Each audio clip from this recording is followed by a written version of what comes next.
morning, everybody. I'm delighted to welcome my guests, Carl Pope from the Sierra Club, Michaela O'Connor-Abrams from Dwell, and Matt Kohler from Greenworks/Clorox. So we have a rather interesting panel today, and I'm going to ask you to please wear two hats. You can wear as many hats as you wish, actually, but let's just for this wear two hats. Number one, wear a hat of an influencer or decision maker in an organization wishing to create sustainability practices. And number two, an account executive who needs to provide additional value add to key clients. Let's face it, if we really were green, we actually wouldn't be talking about marketing or consuming. I run an ad agency, interactive agency, and that's what we do really. So let's just start there. This lovely lady, she's probably wearing things that we've helped market or consume or package. So if we take her and we start taking away things that are conceived as not green, let's see what happens.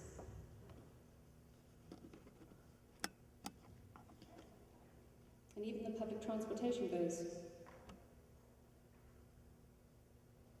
Now, the hat shouldn't be there, but with this audience, we felt it wasn't appropriate. So, no one is 100% green. And what I want to talk about here is, how do we proceed if we are interested in this? Number one, we educate ourselves. All in this room are probably here for one of the following reasons: economic growth, ecological balance and social progress. This is the meaning of sustainability development. As we all know, or most of us know, the market has gone through an amazing transition. We've had the Al Gore movie, we've had lots of things happen, and consumers' concern for the environment has become a driving force in today's marketplace. People are not just seeking out green products, they are looking to their favorite brands for education and guidance. 9 in 10 Americans identify themselves as conscious consumers. It's a lot. So who cares about corporate responsibility to the environment? Actually, 91% of consumers form a positive image of a company that shows its environmental responsibility. There are other statistics here that are interesting, and by the way, this presentation is available for you. But the bottom one here is particularly interesting. 72% of adults say they resent companies who say they care about the environment but are not sincere. 85% of consumers say they would switch brands because of a company's negative corporate responsibility acts. We have a lot to lose by ignoring the consumer's growing concern for the environment. Knowing these facts, we can begin to implement all three meanings of sustainable development. However, be careful. And remember them: economic growth, ecological balance, and social progress.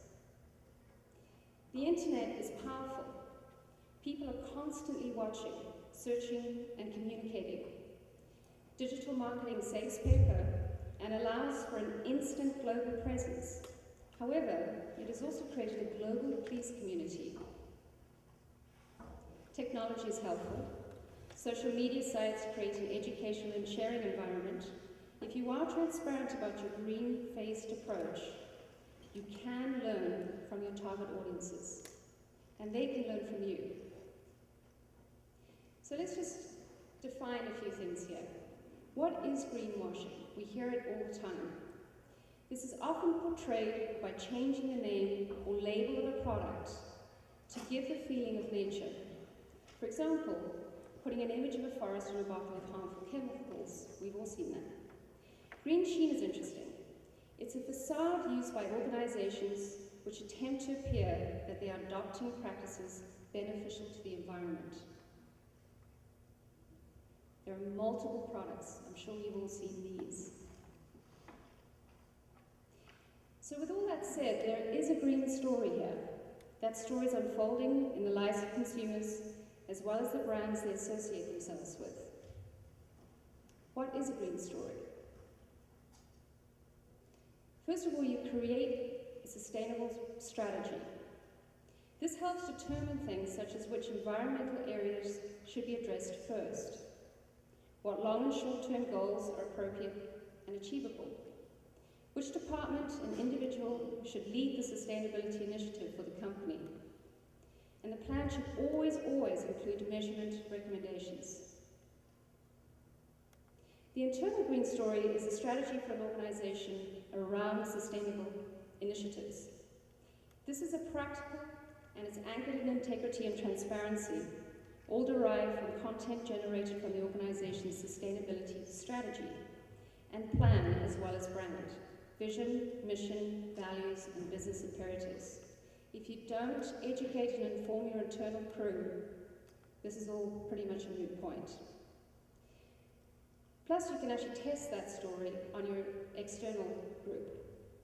The external green story is when the conscious consumer looks at products, brands, and people, and what do they see? They are looking for transparency and clarity around the company's green initiatives. They want to see ecological balance and social progress. However, they also understand the company needs to realize economic growth. So what are the steps to avoid? Be transparent. Don't lie or mislead. It sounds like a very daft thing to say, but actually, it's simple, don't lie. Define your green story. Create a green integrated communication plan. Roll out your green story internally, roll out your green story externally. Address the hard questions. Implement a phased approach. This does not all happen overnight. Test your brand. Have measurable data and ask yourself, what's in it for the consumer? And you can get other things at our site. So, how do you sell this? You talk about the ROI. Return on investment examples are numerous. For example, Walking the Talk has 67 case studies alone, and we can provide many more. Why not help your organization and your clients make more money? There's no need to say to clients, you need to be good. There's no need to say to your own organization, be good. Really start with the ROI. It always works. Here are just some examples of ROIs. You've got Adobe, who put in 1.4 million, and this resulted in 121% return on an investment. Now that might be a complicated ROI for you to talk about, so let's talk about something more simple. Let's talk about the loo. If you take one loo and you get an ultra flush toilet, and or if you're a Zimbabwean like me and you're resourceful, you actually can wrap a brick in a plastic bag, put it in the system, and you will save $1,280 a year. Not bad. So once you've sold the benefits, step back and bring in experts to create your green story. Remember, the measurable data, you have to be able to stand behind it. So what is our green story here on the panel? Let's take us.